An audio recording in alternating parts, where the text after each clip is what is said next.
A moment from Your History and Health Comes First with Dr. Richard Brown. Welcome to Your History and Health Comes First. This is Dr. Richard Brown, and it is August 28th, 2022. Today, I'm going to talk about something that you may not think is helpful to your health or quality of life, but by the time I'm done explaining it, you will understand and probably agree with me, I hope. And that is music. Music is a universal language. We all have heard it. We all know it when we hear it. But can music improve your health? That is a question that's been around for a while. And that is the question we're going to address today. So long, long ago, before the invention of language and the wheel, Earth's population was exposed to sound. There were sounds in the forest, on the Great Plains, and in the Rocky Mountains and on the shorelines. There were animal sounds like those of the birds chirping and cows mooing and primates bellowing and water falling, rivers running, oceans crashing against the shores, and wind blowing through the trees. Population most likely was in harmony with nature. The Native Americans talk a lot about being in harmony with nature, as they were the first to be on this continent. They lived that way, and they thought it was very important to their health and to their well-being. So there are sounds in Florida today that are blood-curdling sounds as Tropical Storm Ian hits the west coast of Florida at Punta Gorda, Tampa, and in Orlando. Over time, the sounds of environment became music. I suspect that although the early folk faced many dangers, they lived without blood pressure, heart attacks, strokes, cancer, causing lifestyle choices. Today, people are burdened with many self-induced illnesses and debilitating diseases. However, we have learned in recent years that music can be used as a therapy for physical, mental, and emotional disorders. Music therapy is used for depression, high blood pressure, migraines, ulcers, and even asthma. Music appears to relieve stress and lift depression. Researchers suggest that certain sounds promote the production of pain-controlling endorphins in the brain. I rarely let a day go by without listening to music, be it in my car, while driving, or while mowing the grass, or as I fall asleep at night. Beginning around 2 years ago and all during the COVID-19 epidemic, I have been playing my saxophone a lot. I began by serenading my 89-year-old mother at the time, when it was time for her to go to bed, by playing the song Lullaby and Goodnight. I later joined the local band by sitting in on weekends and studied for 2 years with some of the best musicians known in Omaha. Since COVID, public gatherings have stopped, of course, and now I'm only doing private parties. This experience has provided me with a great deal of peace, tranquility, and satisfaction. While stressful at times, it clearly stimulates the feel-good hormones in my brain. So I encourage everybody to listen to music at least every day. It reduces anxiety and lessens irritability. So can music improve your health? I say the answer is yes. And you should add music to your life along with regular exercise, healthy food, and laughter. You do these 3 things and you have a great formula for living a long, healthy life. So, life has been very difficult lately for some people because of the pandemic and because of the inflated cost of living. The current political climate, the war that's going on, the impact of global warming, continued inequities due to systematic racism and ongoing physical and mental health challenges from COVID are taking a toll on all of our feelings.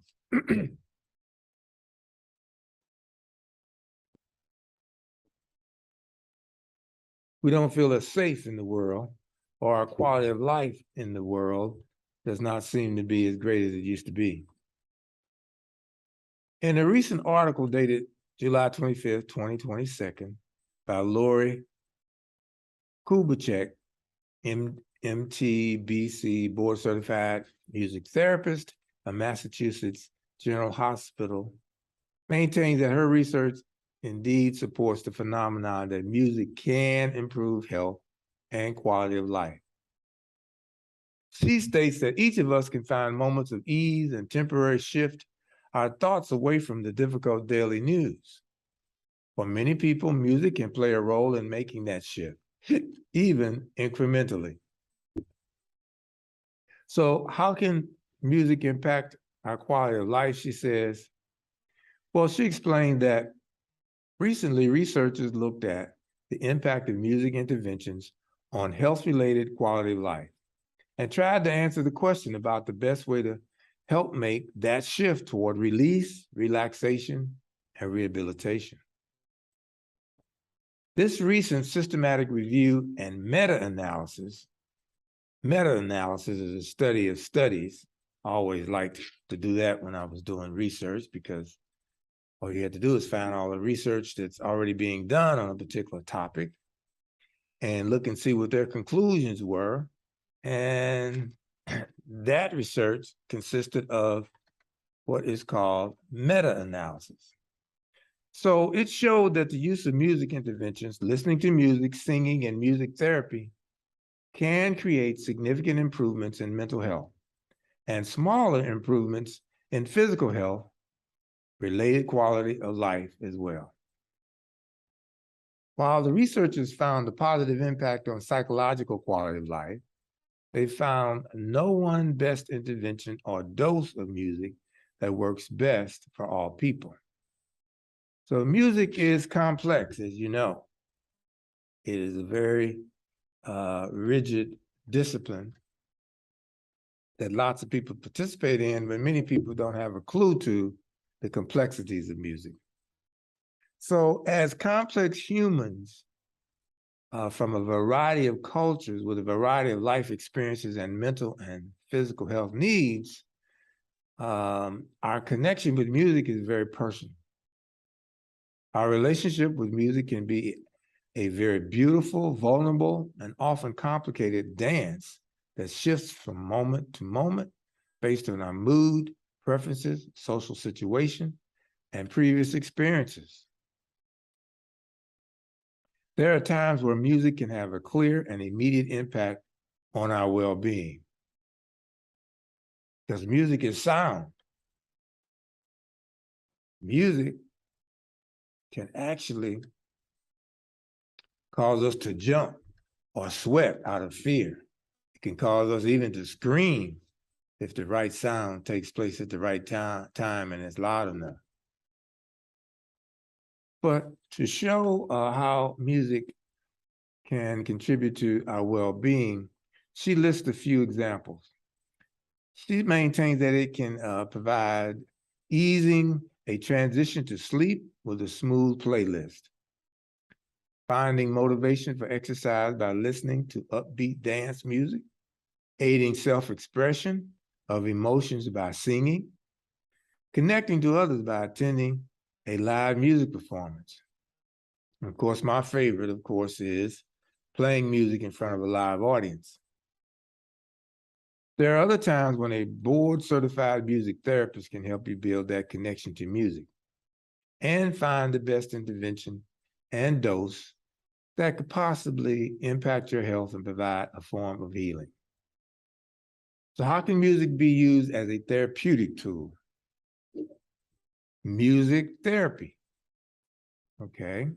Music therapy is an established healthcare profession that uses evidence-based music interventions to address therapeutic healthcare goals. Music sounds good.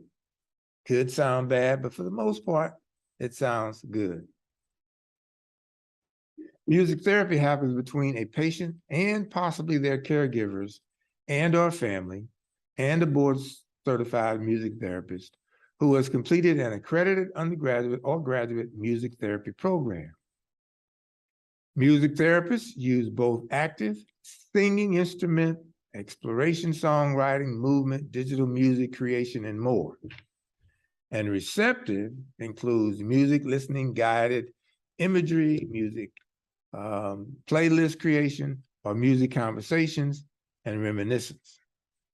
There are also interventions and creations of goals to improve health and well-being. Some of the goals could include decreasing anxiety, shifting your mood, decreasing pain perception during cancer or other medical treatment, increasing expression, finding motivation, and many others. The approach to using music to achieve these kinds of goals and to improve your quality of life in general can shift from moment to moment. And the music therapist can help you find what works best for a particular situation. So the top 3 music therapy tools used by Dr. Kubrick includes, number 1, listening. Listening, this intervention has been studied the most in almost every scenario. It can be done either on your own or in music therapy. The music can be live or recorded. Listening can be done with intentional focus or as background listening. You can amplify emotions for release. You can use music to quiet the mind, or you can utilize the ISO principle and watch music to your current energy or mood, and then slowly change that feeling or that tempo and the complexity to help make your shift. Music listening can be paired with prompts for relaxation or to motivate you to exercise, move more, or to do a task you've been putting off. Number 2, as she lists as her tool, learning or playing an instrument. Active music, making truly engaging your entire brain. This creates the most potential for distraction, pain reduction, cognition, fine and gross motor development, and expression. Some instruments are designed for easier access to free expression or learning than others. Let's take a steel tongue drum, for example. It is set up in a pentatonic scale. I don't have time to explain that right now, but it has a beautiful resonant sound and has no wrong notes. That's what's important. It has no wrong notes. That's important to a musician. He doesn't ever want to play any wrong notes. So a steel tongue drum may be an instrument that you might want to try. And by a design, it just allows you to play. So if you want to engage your cognitive brain a bit, try learning the ukulele. The strings are easy to push. Beginning chords only need 1 or 2 fingers. And there are many great ukulele resources online. So making music with an instrument can be fun and easy. Matter of fact, online, you can find a subject, category, a lesson that'll teach you how to play just about any musical instrument. Playing a saxophone or piano may be more of a challenge for most people due to the need to use all your fingers and your brain in coordination. Playing a sax requires the use of additional body parts, such as the mouth and the tongue. It has some impact on your lungs as well. A board-certified music therapist can help you find the most direct and success-based path to musical expression. Learning how to really master an instrument and read music takes time, patience, and practice. Now that I started back playing the saxophone and have engaged in doing private parties, I don't do it by reading music. I know how to read music. I learned how to read music. I understand it. But now it's more about feeling. I don't have to listen to someone tell me how to play music or read the music off the page. I can feel it. I can listen and I can feel it, and I can translate that to the instrument. And I think that's the best way to learn music and to master an instrument. Now, if you want to play in a symphony, a symphonic orchestra where they insist on you playing music from the notes on the page, then it may be a little more difficult for you, and it'll take longer for you to learn how to play music using sheet music. So singing is number 3. This can be an amazing intervention if you have a good connection to your voice and have a good music therapy relationship where the therapist can help you build your connection to your instrument. There are physical benefits of singing on lung function and emotional benefits of singing lyrics that speak to your truth. A review of a person's music playlist can reveal the truth about a person's life. You might check that out next time when you're with a friend and just ask them to tell you about the few songs that are on their playlist. They may be happy songs, they may be sad songs, there may be the blues, there may be rhythm and rap, there may be funk, there may be religious music. There's lots of different music. And depending on what a person's playlist is, it can tell you a little bit about that person and their life and what's going on with them. So finally, there is the community connection and power of being surrounded by strong, tight harmonies. Now, some people only sing in the shower because the sound of the water and the echoes in the bathroom make them sound better. And so if that works for you, then sing in the shower.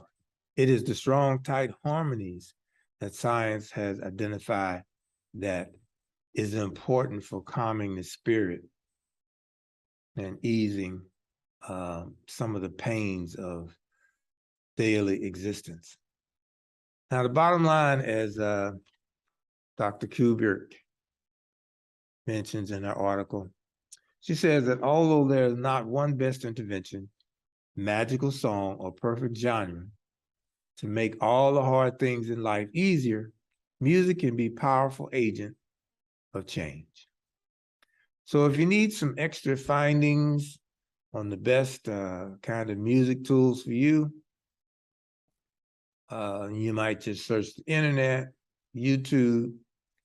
However, there are some other resources that you can look for in terms of exploring music therapy and finding certified therapists. There is an organization called the American Music Therapy Association. There's another organization called the Certified Board of Music Therapists. And there's also the American Psychological Association, Music as Medicine. Speaking of strong, tight harmonies, I can't ignore the sounds of the enslaved Africans as a real example of health and quality of life attributes. The enslavement of the African on the continent of the United States is undoubtedly the worst, most cruel, inhumane institution imposed upon inhabitants of the earth that you will ever find. To live a life of forced labor from sun up to sundown, with no payment, no freedom, robbed of language, culture, dignity, respect, religion, constant beating, rape, selling away of your children is nearly impossible to bear. And yet the men and women made music as they toiled. This was in part due the fact that they needed to get through the work itself, but it also transcended to the culture of the slave condition, the mindset of worthiness and disposition. The enslaved Africans brought with them traditions of percussive rhythm that could be made on a drum as easily as with the body. Songs created by the slaves were grunts and moans in harmony that pleaded for divergence and were sung in defiance of their atrocity. And they were expressed in a book that I've been reading called the 1619 Project. But Wesley Morris is the individual who talked about music as it related to the African American.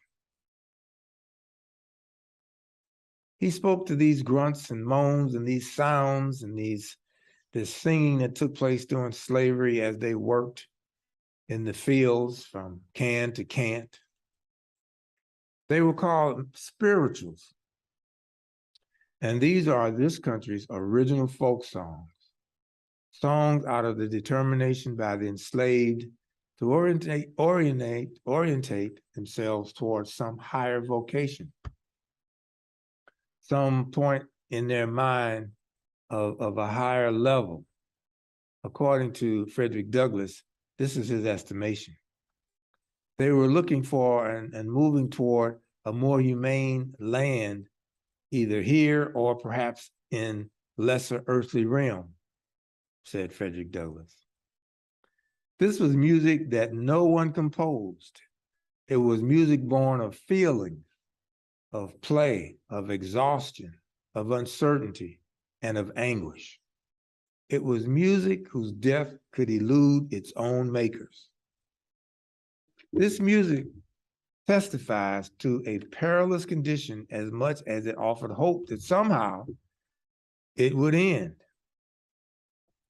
And so the American music genres called jazz originated in New Orleans, and it is a form that comes from the descendants of the American slave. So as we talk about in modern day, the use of music therapy, and now you can get a degree in it, not only do we know through scientific research that it calms the spirit, that it can improve your life, that it can induce endorphins that make you feel good. We also know that before science was around and before the research was done, we know and have the example of the enslaved Africans who sang and made noises and moaned and created rhythms and occupied their daily life this way in order to overshadow the pain, the suffering, and the terrible, inhumane ordeal that they went through for their entire lives. So I'll leave you with this quote from Wesley Morris. He says, jazz, along with rock and roll, funk, hip hop, has been about progress, about the future. It represents freedom of expression. It's about getting as far away from nostalgia as time will allow. Music that's thought deeply about the lure of outer space and robotics. Music whose promise and possibility, whose rawness, humor, carnality call out to everybody. To other Black people, to kids in working class England, middle class Indonesia, and the cities of Paris, to teenagers in Seoul, Mexico City, Bogota. If freedom's ringing, who on earth wouldn't want to ring that bell? So I began by asking, can music improve your health? I hope I've convinced you that it absolutely can. For if it improved and helped the American slave get through the terrible, terrible experiences that they endured, then it should be able to help you with your stresses associated with the jobs and the news and the TV and the internet and the YouTube and the all of the things that you're faced with every day. So the next time you hear a sound, listen and think, what does that sound mean to me? As a door slam, what does that trigger in me? As a siren sound, what does that trigger in me? As a horn blows, what does that say to me? How does that make me feel? When I hear certain music, how does that make me react? Do I seek out certain music at some time and other music at other times? Understand that the sounds of the world contribute to your well-being and your quality of life. This has been Your History and Health Comes First.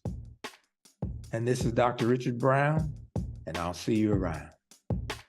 This has been Your History and Health Comes First with Dr. Richard Brown.